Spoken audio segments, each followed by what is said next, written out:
Hey,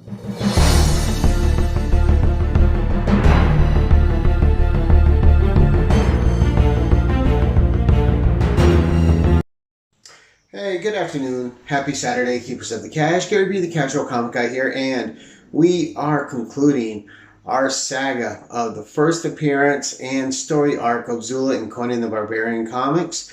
And we are in issue 93. Now, issue 92 was another reprint. They needed a little more time, and then it concluded in issue 93. And we are going to get to that today. But first, let's take a look at this incredible cover. John Buscema, of course, with Ernie Chan inking him. My favorite Conan duo that works together. There's certainly a lot of great Conan art out there, but this pair just always spoke to me in a way that no others did. They always just captured the essence of what I thought Conan was and is, especially from reading the Robert E. Howard stories. I just think these two guys nailed it together, and I know, it's a sweet spot for me. But let's get into it. So, now, as you remember from the last Savage Saturday comic review, our heroes were left facing off against each other, each of them being touched by Peter Nubis, and under the spell to have to fight against each other under his mind control and slay each other, with only one remaining, which would then be slayed by someone else in his guard. So our story begins with Zula and Gora, Conan and Belit facing off against each other, and a nice little panel spread there. And we'll read the first part just to get you guys caught up. It says, 2 issues ago, we left Conan and Belit, Zula and Angora, all squared off to battle one another to the death under the mystic sway of the Stygian wizard Peter Nubis in a garden somewhere in the heart of Shemitis Ascalon. And they're still at it. And he's saying, fight fools, till y'all be dead.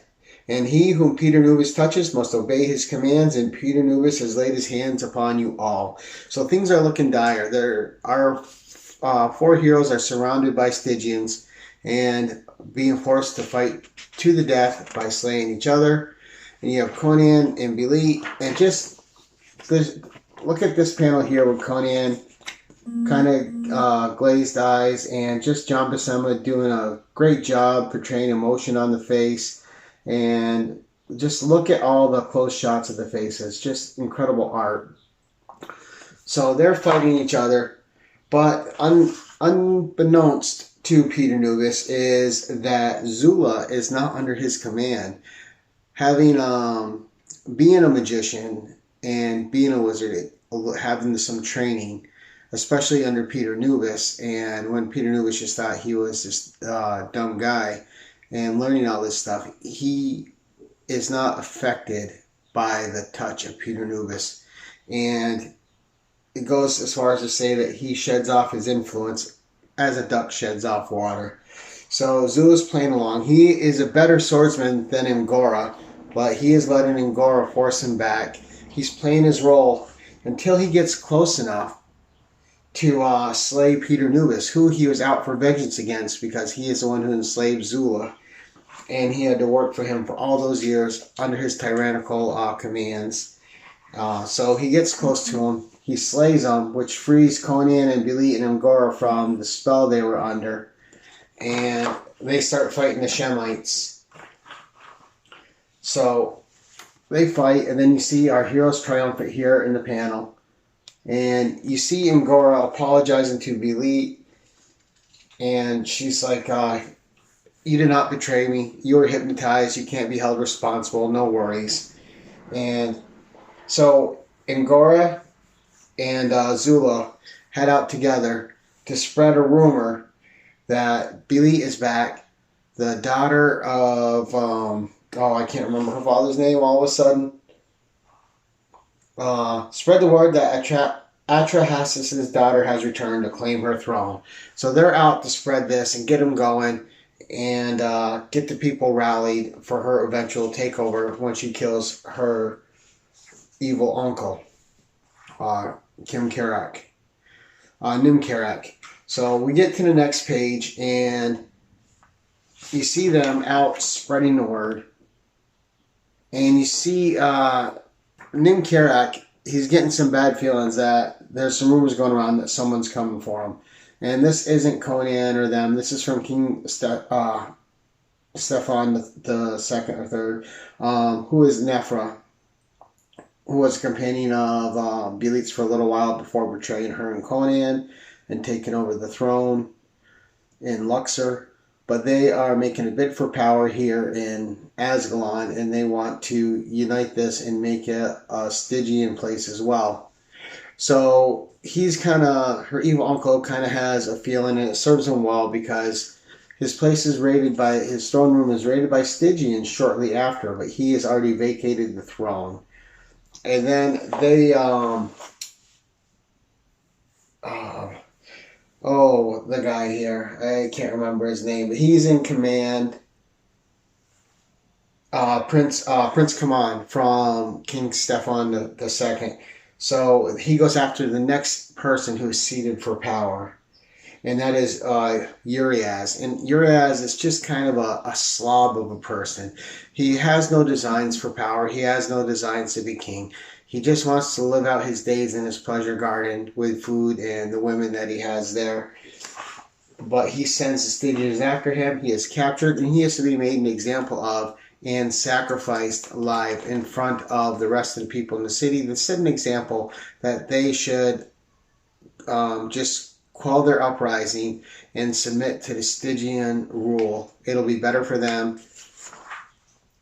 So you see all that being played out here. You see the unrest in the civilians. And even though none of them really care for Urias, they still don't want to see a fellow Asgulon slain by a foreigner. So everyone's getting kind of mad.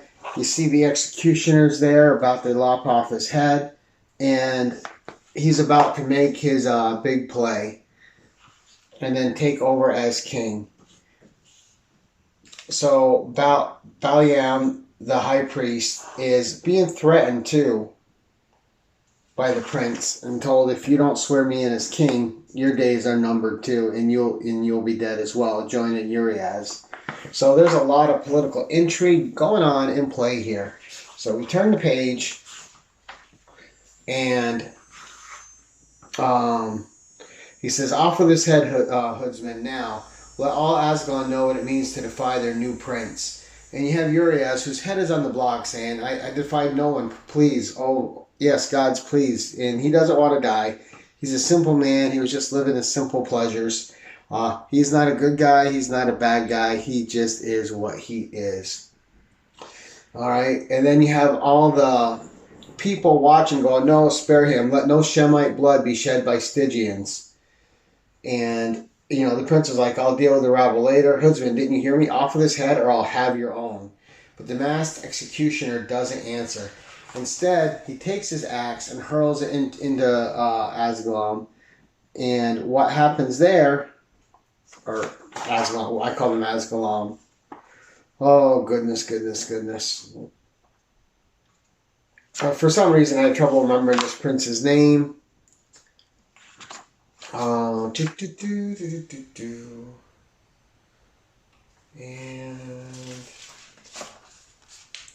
my goodness.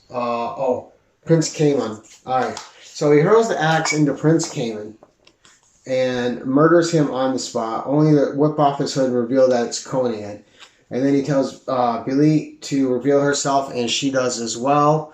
And then Zula's there and Gora's there, and they clear the stage of the Stygians and just wipe them out. Belit rallies everyone else that's in the crowd, the Cushites and the Shemites against the Stygians and the Hyrcanians, and they all fight together to repel this force. Now, she is all set after this fierce battle, and you can see Conan just going to town, and he's asking Zula to help protect Belit, and Zula's like, look, she's doing what she's doing. I can't protect the lioness that's just running headlong into the fray. And Conan's trying to get her to keep back, and she won't. And he goes, then I'll have to kill them all myself. And they wipe them all out. as Conan is protecting Bailey to make sure no one reaches her. But what they don't see is that her evil uncle is hiding, and that she's next to his hiding spot underneath the lion, the giant stone lion, which is where the king's throne is. But he runs out to betray her and stab her in the back. She doesn't know he's there.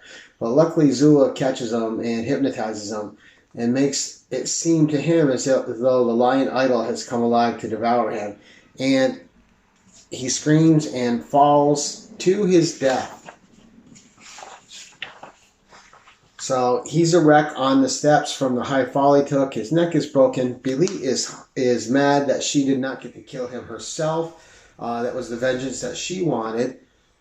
And then she talks about taking over as Queen of Asgalon. And until Balyam steps in, he says, "I've little doubt that I can establish you as who you are, but you are ignorant of the traditions of this land you left so long ago. The crown of Philistia, once done, can be renounced never, and only death can free you from it." And that gives Billy second thoughts. She does not want to be beholden to a crown that she can never give up.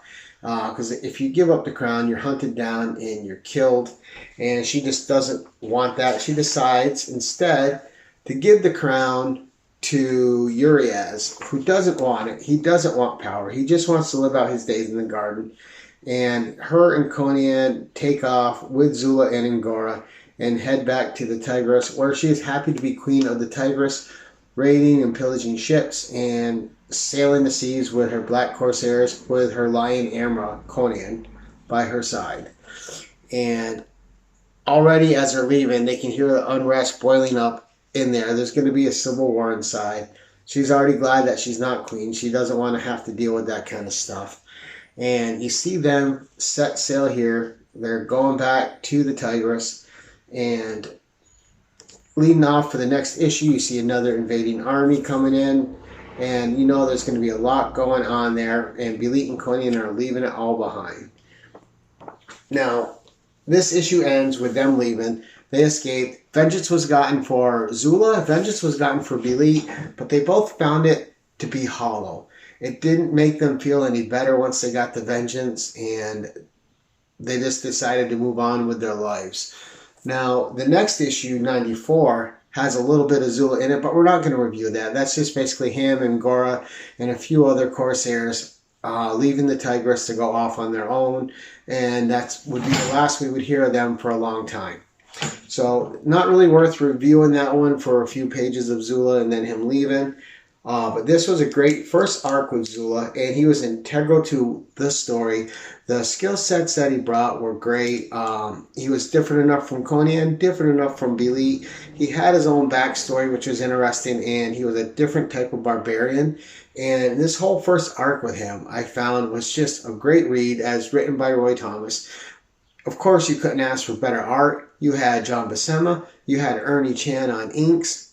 A dream team of all three of them working together, bringing us a great story, a great arc. And it was a great introduction to this character Zula, which would return a few times in the Conan the Barbarian comic. And just one of those fun characters. And again, a great cover. And you see her evil uncle in the back here, if you didn't notice it before, about to come out and stab Belit.